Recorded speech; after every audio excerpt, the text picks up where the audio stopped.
Hey guys, welcome back to my channel. आज हो गई थी सुबह। ये सुबह काफ़ी दिन पहले की है, काफ़ी मंथ्स पहले की है। मैं दिखाती हूँ आज का वेदर कैसा है। ठंडी आने वाली थी, गर्मी जाने वाली थी, तो कुछ इस प्रकार का वेदर था। हाँ, मैं बता रही हूँ क्योंकि ये व्लॉग जो है ये इस इधर बीच का व्लॉग है ही नहीं। ये व्लॉग तब का है जब हम लोग बागेश्वर धाम जा रहे थे।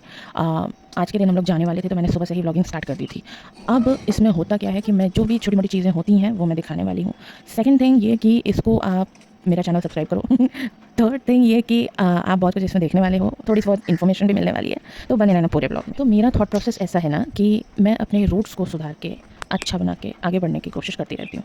अब हर कोई अपना घर छोड़ के बाहर ही चला जाएगा तो घर कैसे सुधरेगा? जो ईश्वर ने आपको दिया हुआ है उसको सुधार के आगे बढ़ना ज़्यादा उचित है, रदर देन कि उन चीज़ों को फेस न करना और भाग जाना। उनसे तो बेटर है कि जो आपके सामने है पहले उसको सुधारो। आप हमेशा ऊपर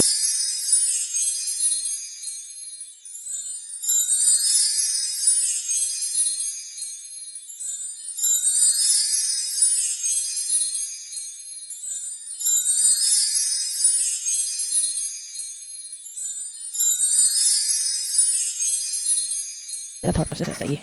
मुझे जो कुछ भी ईश्वर ने दिया है ना, I am very grateful for it. और मैं उन चीज़ों को और ज़्यादा खूबसूरत बनाने की, सही बनाने की और उस पर मेहनत करके आगे बढ़ने की कोशिश करती हूँ। मैं उन चीज़ों को अपनी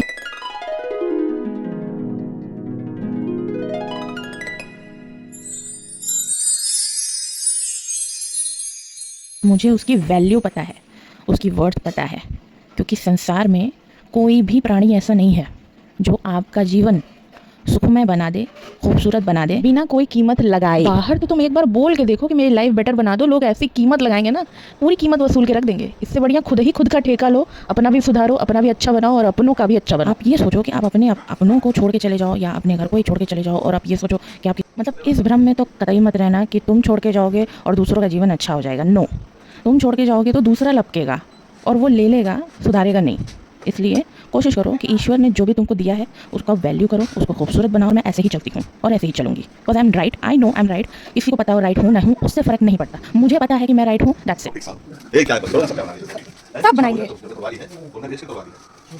तुम्हारे नाते खड़े थे कि तू होता हो। तो हमारे यहाँ कुछ एक्स्ट्रा चावल बच गए थे, जो कि भैया आते हैं मोहल्ले में, बहुत सारे लोगों का चावल खरीदते हैं, तो हमारे घर पे भी आए हुए थे। तो ये हमारा चावल तौल रहे हैं। अभी हमारी टर्न चल रही है, इसके बाद चाचा की टर्न आएगी। चाचा भी अपना चावल बेचने आएंगे और चाचा के साथ चाचा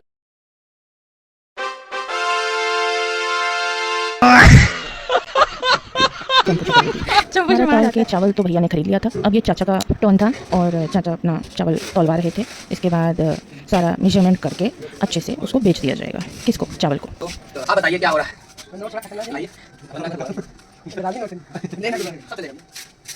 आप सर्च करिएगा मेरा प्रयागराज वाली महिमा। प्रयागराज वाली महिमा यूट्यूब पे हाँ, सब पे हम इसी नाम पे, फेसबुक, इंस्टा, यूट्यूब सब पे। तो हम लोग आ जाएगा। हाँ, हम कवर पे भी लगा देंगे।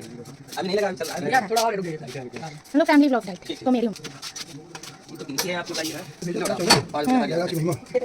लेकिन मेरे चाचा को पता है। बैग बोल दिया, ठीक है, सबसे बोलना चाहिए। पापा अरे आप चावल हमारे अच्छे खासे बिक गए थे, क्योंकि घर में बहुत ज़्यादा चावल अगर पड़ा ही रहेगा, मोटा चावल, तो उसका हम लोग करेंगे क्या ना, कितना ही इडली बना लेंगे और कितना ही इडली खा लेंगे और कितना ही इडली खिला लेंगे। और यहाँ पे पापा निकल रहे थे कुछ अपना काम करने के लिए, ठीक है। तो आगे बढ़ते हैं। Drum drum drum drum drum drum drum drum drum. यहाँ पे मैं ये सोच रही थी कि अब नेक्स्ट स्टेप क्या लिया जाए। मतलब मेरे को तो बहुत जोर की भूख लगी हुई थी, तो मैंने बनाया था पोहे। हाँ जी, पोहे। और पापा आ गए थे वापस, उनको खाना निकाल के दे दिया। पापा अपना खाना यानी लंच फिनिश कर रहे थे और हम यहाँ तैयारी कर रहे थे निकलने की। ओला कर लिया था हमने बुक, और ओला बुक करने के बाद हम लोग वेट कर रहे थे कि ओला आएगी कब। बुक तो कर लिया, खैर फाइनली हम लोग बैठ गए अच्छे से। मैं पीछे बैठ गई, पापा बैठे ड्राइवर के। चलो देखो, मानो चाहे मत मानो, गर्मी इतनी ज़्यादा पड़ती नहीं है जितना तुम्हारा मोटापा ज़्यादा पड़ता है। तो पहले अपना मोटापा कम करो, ठीक है। गर्मी अपने आप लगना कम हो जाएगी जिस दिन मोटापा कम हो जाएगा हमेशा के लिए। वैसे गर्मी भी एकदम खत्म हो जाएगी शरीर से। एंड ये बात सिर्फ मेरे ही ऊपर नहीं, तुम जो वीडियो देख रही हो ना, तुम्हारे ऊपर भी लागू होती है, इसलिए ज़्यादा इतराना नहीं। यहाँ पे पापा बात कर रहे थे ड्राइवर से कि आजकल राइडर्स बहुत अच्छे हो गए हैं, बहुत अच्छे से गाड़ी चलाते हैं, बहुत अच्छा रेट हो गया है ओला का, etcetera etcetera, all positive thing. मेरे पापा पॉजिटिविटी पे ही रहते हैं, हमेशा उनकी बातें आपको पॉजिटिव ही सुनाई देंगी और समझ में आएंगी। वो नेगेटिव की तरफ देखते भी नहीं है। मेरे पापा ऐसे हैं। सुनो, तुम ओला में बैठो चाहे फरारी में, पहनेंगे तुम चप्पल ही, ठीक है। धरती से जुड़े रहो, ज़्यादा फड़फड़ा के भी क्या ही पा जाओगे। खाओगे तो ये रोटी, पहनोगे कपड़े ही, और अच्छे ही पहनोगे, खराब तो पहनोगे नहीं। इसलिए थोड़ा औकात में रहना अच्छी बात है। और यहाँ हम स्टेशन पहुँच गए हैं। मेरे पापा की प्यारी सी स्माइल देखिए, क्योंकि मेरे और मेरे पिताजी क्या यही रहन सहन है कि हम लोग हमेशा टाइम से आधा घंटा 1 घंटा पहले ही पहुंच जाते हैं, चाहे वो कहीं पे भी जाना हो। तो हम लोग अभी कर रहे थे वेट, और जैसे ही ट्रेन आई हम बैठ गए, और गर्मी इतनी भीषण हो रही थी कि मेरे पापा ने कुर्ता निकाल के रख दिया है और गंजी में बैठ गए आराम से। और अच्छी बात यह है कि उनको अच्छे लोग भी मिल जाते हैं बात करने को, क्योंकि वो है ही दिल के अच्छे। तो जब पापा मतलब जब इंसान खुद ही दिल का अच्छा होता है ना, उसको उसके टाइप के लोग मिल ही जाते हैं हर जगह।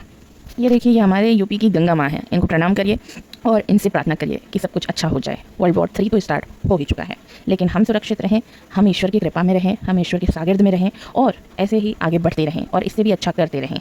यार देखो, एक पॉइंट मैं तो मानूंगी, मतलब ये तो पूरी दुनिया के सामने मैं मानने को तैयार हूँ, क्योंकि मेरे बोलने की जो क्षमता है और जो मेरे बोलने का स्किल है वो तो अद्भुत ही है, कह लो। मतलब ये तो मुझे डीएनए में ही मिला है। मतलब मेरे दादाजी बहुत बोलते थे, मेरे पापा बहुत बोलते हैं और मैं भी बहुत बोलती हूँ। तो बोलते बोलते बोलते बोलते आज यहाँ तक पहुँच गई हूँ, आगे भगवान जानता है कहाँ तक पहुँचूंगी। इसलिए कहती हूँ, दूसरों से जला मत करो। ये जलन की, द्वेष की जो भावना है, ये जो भेदभाव की भावना है, इसको खत्म करो, आगे बढ़ो, ब्रॉड मेंटालिटी बनाओ और नीच स्तर से ऊंच स्तर पे अपने आप को ट्रांसफर करो, अपने माइंड को ट्रांसफर करो। ज़रूरत नहीं है कि तुम नीचे स्तर पे गिरो, ठीक है। अपना मेंटल स्टेटस जो है वो थोड़ा सा अपग्रेड करो, उसको बोला जाता है मेंटल पॉजिटिविटी।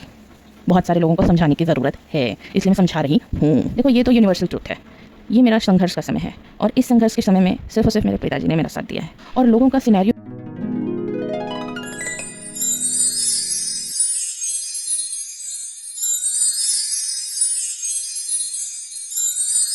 तो मैं और मेरे पापा बहुत ही पॉजिटिव मेंटालिटी के हैं और हमेशा पॉजिटिव मेंटालिटी के ही रहेंगे।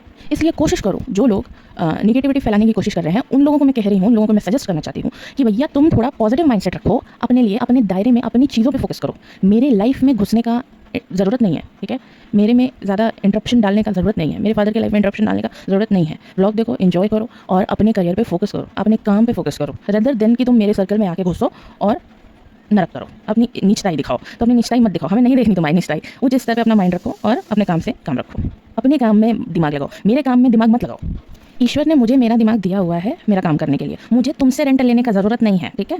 जितने लोग मेरे बारे में नेगेटिव हैं या निगेटिविटी फैला रहे हैं, ये सजेशन उन्हीं लोगों के लिए है। अपनी निगेटिविटी ख़त्म करो, अपने लिए भी और मेरे लिए भी, क्योंकि मेरे सर्कल में आओगे तो तुम्हारा ही खराब होगा, मेरा कुछ नहीं जाएगा, उल्टा तुम्हारा ही नेगेटिव हो जाएगा। इसलिए कोशिश करो, जितना भी तुम्हारा नेगेटिव हो रहा है उसका रीज़न है कि तुम मेरे सर्कल में घुसने की कोशिश करते हो या अपने लोगों को घुसवाने की कोशिश करते हो। कोशिश करो कि अपने ही काम में रहो, मेरे सर्कल में मत आओ। ये सजेशन है तुम्हें। Thank you. आगे बढ़ते हैं, बस ब्लॉग देखो, एंजॉय करो और आगे बढ़ो।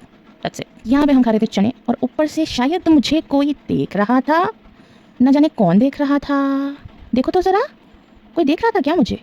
नहीं तो पापा से बोलो, जाने दो, इग्नोर करते हैं, क्या ही बोलें, क्या ही परेशान करें पापा को। न अकेले नज़ारा काफ़ी अलग अलग सा आ रहा है, कभी नदी का, कभी झील का, कभी पहाड़ का, कभी स्टेशन का, कभी रेल का। और पापा को यहाँ बहुत सारे अच्छे अच्छे लोग मिलते हैं बातें करने के लिए, इतने नए नए लोग मिलते हैं पापा को बात करने। मुझे तो मज़ा ही आ जाता है देख के कि पापा इतना खुश रहते हैं ना लोगों से बात करने में, मेरे पापा को बहुत खुशी मिलती है।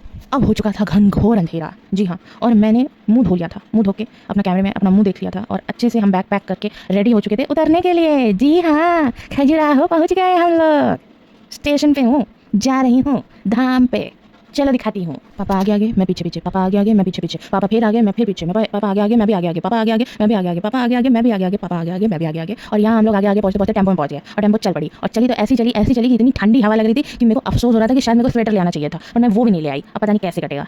चलो मतलब आ ही गए हैं तो रास्ता भी दिखाई देते हैं, अब क्या ही इतना सोचे स्वेटर वेटर का। तो देख लो, ऐसा लगता है रात का नज़ारा। जब हम लोग पहुँचते हैं तो रात में कुछ ऐसा लगता है, एकदम सुनसान गली में 4-5 टेम्पोएं लगातार चलती ही जाती हैं और यहाँ से हम लोग टेम्पो से उतर गए हैं और हम लोग भी चलते ही जा रहे हैं। आई डोंट नो टेंट कौन सा मिलेगा, बस चलते ही जा रहे हैं। और रात में पहुँचने के बाद हम लोग टेंट खोजते हैं कि कौन से टेंट में जाएंगे। यहाँ पे सारे जितनी भी जनता आती है विजिट करने के लिए, प्रेयर करने के लिए, कुछ भी करने के लिए, पूजा पाठ, सब लोग पहुँचते ही टेंट खोजते हैं कौन से टेंट में रहना है। यहाँ पे अगर आप मेरे सर के ऊपर देखेंगे, पीछे एक ऑरेंज कलर की बिल्डिंग है जो कि अनाउंसमेंट हाउस है। मतलब वहाँ पे अनाउंसमेंट होता रहता है कि अब आरती हो रही है, अब ये हो रहा है, वो हो रहा है, गुरुजी आ रहे हैं। हम लोग आए थे रात में डिनर करने के लिए कि यहाँ पे 1-2 बार हम लोग पहले भी आ चुके हैं, तो इस टेंट में हमारा ठिकाना लगता है और यहीं पे हम लोग कभी रेयर केस में खाना खा लेते हैं। तो खाना आने वाला था और मैं और पापा वेट कर रहे थे और मैं तो खाने का मन भी नहीं था, बट समहाउ जो भी मिला मेरे को कि ये पापा ने कहा कि खाना तो है, बिना खाए मत सो, तो ठीक है, रोटी सब्जी चावल दाल सलाद जो भी होता है यहाँ पे मिलता है। चलो यहाँ पे खाना स्टार्ट ही कर रहे हैं। अब मैं इस व्लॉग को पूरे 1 दिन का ये जो व्लॉग है इसको यही समाप्त करती हूँ। मिलती हूँ आपको नेक्स्ट व्लॉग में, तब तक के लिए do like share subscribe to my channel. Thank you so much for watching, bye bye.